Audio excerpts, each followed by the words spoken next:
Bavukanyi, nshuti, bagenzi namwe mwese mudukurikirana muciye kw'isamirizi y'umuvyeyi wacu Bikira Mariya, ijwi ry'Imana iwanyu, ijwi ry'Imana iwacu, kaze tuzirikane ijambo umukama tuyagiye kuri uyu musi wa kane w'indwi ya 13 yo mu mwaka C mu gihe gisanzwe. Kuri uyu musi rero Ekleziya idutumirira guhimbaza umusi mukuru w'umutumwa Toma. Ibisomwa vyeranda tubisanga hakurikira. Igisomwa ca mbere tugikura mw'ibaruwa umutumwa Pawulo yandikiye abanya-Efezi igabane ca kabiri kuva ku murongo wa 19 gushika 22, izaburi ni 116, nayo inkuru nziza yashikirijwe na Yohani mweranda ikigabane ca 20 kuva ku murongo wa 24 gushika 29. Yaga Mukama, umusavyi wawe ariko arumviriza. Ivyo dusoma mw'ibaruwa umutumwa Pawulo yandikiye abanya-Efezi. Nshuti zanje, muri Kristo Yezu nimukiri abanyamahanga canke bakavantara, ariko musangiye icibare n'aberanda be n'ingoro y'Imana, kuko mwubatswe kuri rya shimikiro ry'abatumwa n'abahanuzi, ari ryo Kristo Yezu akaba nibuye ry'imfuruka. Muri we niho inyubakwa iringanirira yose kandi gakuka, ikaba ingoro nyeranda mu Mukama. Muri we murubakwa ngo mucike ingoro y'Imana muri mutima. Iryo ni ijambo ry'Imana.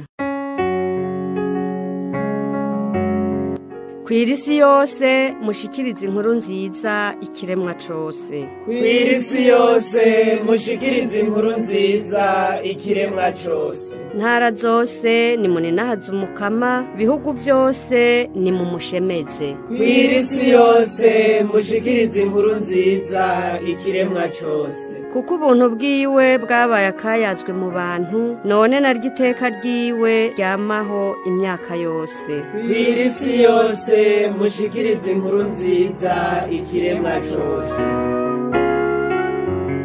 Inkuru nziza Yezu Kristu nkuko yashikirijwe na Yohani mweranda. Aho Yezu yaza, Toma umwe wo muri ba bandi 12 ariwe bita Didimo ntiyari muri bo. Abandi bigishwa bamubwiye bati twabonye Umukama, ababwira ati ntiboneye mu biganza vyiwe intoboro za ya misumari, ngo nshire urutoke mu ntoboro za ya misumari n'urushimo rubavu rwiwe sinzokwemera. Imisi 8 iheze, abigishwa basubira guteranira muri ya nzu na Toma bari kumwe. Yezu araza, inzugi zugaye, ahagarara hagati muri bo ati nimugira amahoro. Hanyuma abwira Toma ati shira urutoke ngaha, ngibi ibiganza vyanje, zana urushi rwawe kandi urushire mu rubavu rwanje, ureke rero kuba ikigaba ariko wemere. Toma mwishura ati Mukama wanje, Mana yanje. Yezu nawe amusubiza ati ewe Toma, wemeye kuko mbonye, hahiriwe azokwemera ataco barinze kubona. Dushemeze ijambo ry'Imana.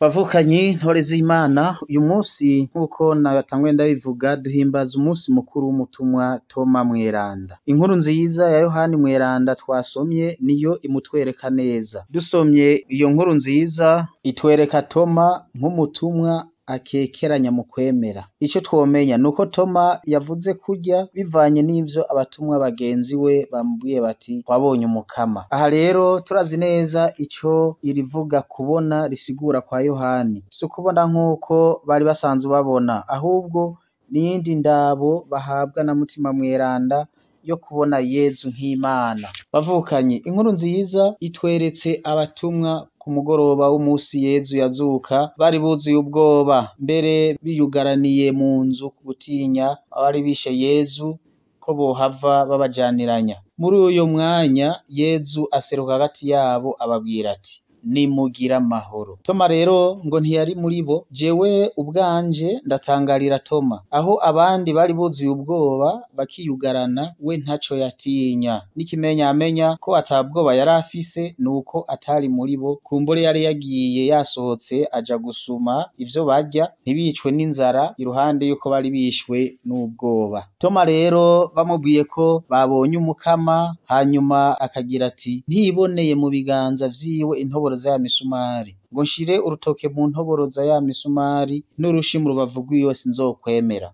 Iyo nyishu yiwe ntisigura ko atemera, ahubwo yumva igishika co kuraba uwamubambiwe hanyuma akazuka. Toma rero yari afise umwete n'ubwira bituma atagira ubwoba, mbere yaretse gushoka yemera ivyo bagenzi we bamubwiye kuko yabona buzuye ubwoba, akabona ko umunyabwoba nawe yemera ivyo bamubwiye vyose. Inyuma y'imisi 8 Toma ari muri bo, Yezu aragaruka maze arabiyereka na Toma ari hari, amubwira ati shira urutoke ngaha, ngibi ibiganza vyanje, zana urushi rwawe kandi urushire mu rubavu rwanje, ureke rero kuba ikigaba ariko wemere. Ayo majambo Yezu amubwiye yatumye Toma agaragaza ukwemera gukomeye kuva mu mutima wiwe. Mukama Mana yanje, nguko ukwemera Toma agaragaje nk'umuntu atagira ubwoba kandi nk'umuntu afitiye icizere cose Yezu, bikamutuma amubonamwo umukama wiwe n'Imana yiwe. Bavukanye, Toma niwe wenyene yubahutse kuvugisha Yezu bwa mbere, abandi bahiye coba bose, amwise Mukama na Mana. Nguko ukwemera afise muri Yezu, ntakiri umukama gusa, ni kandi Imana yiwe. Erega na twebwe bavukanyi naho nyene tuvoma ukwemera kwacu. Yezu nubwo yabwiye Toma ati hahiriwe bazokwemera ataco barinze kubona, ntihagire rero abantu bitwaza iryo jambo ngo bemere ivyo arivyo vyose batabanje gushishoza nka Toma, ngo bemere ibiri n'akamaro. Burya abavukanyi, iyo umuntu yuzuye ubwoba yemera ivyo bamubwiye vyose. Ivyo twama twabibonye, abakristu bahendwa ngo Yesu ari hariya, ngo Yesu yaje, ngo Yesu aje kubajana, bakirukayo, canke bakamuha ubutumwa burya twita message kw'itelefone za WhatsApp, za Facebook, ngo ubwo butumwa burungikira abantu 5 ngo ucubona igitangaza, canke ngo uraza kubona ibi n'ibintu, ngo aza kuronka amahera, nawe ukajako ukimarira utuyinite utumega twawe, ngo uri n'ibitangazo witeze wavuronka. Bakongera ko mbere n'iterabwoba ngo nutayirungika iyo message ngo urabona ibara, warindira ko bibukabura. Uko n'uguhendwa n'abantu buzuye ubwoba, barahendwa muri ubwo buryo. Bavukanye, ndabatumirire mwese kugira ukwemera gukomeye nka Toma, ukwemera kutagira ubwoba namba, ukwemera kudushikana kubona Yezu nk'umukama wacu n'Imana yacu atayindi, kandi ko tumufise Yezu nk'umukama na Mana yacu, ata kintu na kimwe coza kidutera ubwoba tumufise. Bavukanye nkunda, Yohani Mweranda mu nkuru nziza yiwe aratwereka Toma atagira ubwoba mu kwemera, nk'uko kandi atwereka uwundi muntu atagira ubwoba mu kwemera, Mariya Madalena. Yagumye ku ruhafu arondera iyo bashize umukama wiwe, abandi bagenzi be bose bahunze, maze Yezu amaze kubona ko atagira ubwoba afise ukwemera, aramwiyereka Mariya. None rero bavukanye, dutahure mu majambo, dutahure neza mu majambo Toma yakoresheje nko gushaka gusanganira Yezu. Amajambo ya Toma atwigishe gusanganira Yezu nka Toma nyene. Toma yashaka kwinjira mu kinyegezwa c'ukubambwa ku musaraba n'ukuzuka vya Yezu yari yamupfiriye. Ntiboneye nka korakora, ashaka kwinjirana na Yezu muri ico kinyegezwa. Toma avuze ati Mukama Mana yanje, amuteye akamo aza mutabare. Nkako nyene yumva isoni n'umubabaro kuko Yezu yabambwe kubera ibicumuro vy'abantu, na Toma arabonye uruhara rwiwe, aritakambiye rero Mukama Mana yanje ntabara. Yezu kumwereka imbabazi ziwe nta kindi amubwiye atari kumutumirira gukorakora aho izo mbabazi zidudubiza ziva. Ni hahandi nyene haca imisumari yamutobekeranya n'igiti c'umusaraba, hasigaye hadudubizamwo imbabazi n'ikigongwe vyiwe bidakama. Yezu rero atumiriye Toma atera intambwe yindi mu kwemera, ntasabe gusa kwemera ko Yezu yazutse gusa, ahubwo ubu yemere n'uwazutse kuko ari imbere yiwe. Erega natwe bavukanyi hari igihe bidushikira, mbere kenshi tukanavyigisha, tukemera ko Yezu yazutse, tukavyigisha cane n'umwete n'ubwira, ariko kwemera uwo yazutse bikaduta kuw'amazi. Ugasanga turemera ko Yezu yazutse, tukanavyigisha, ariko kwemera uwo yazutse bikatugora.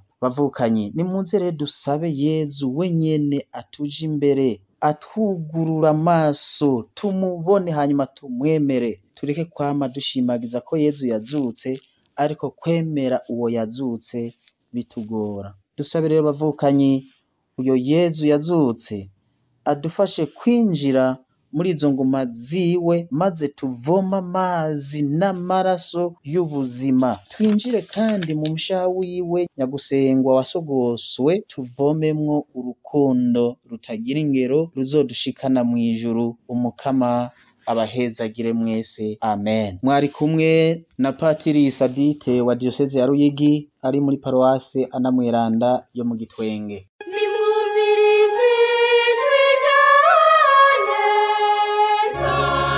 Imana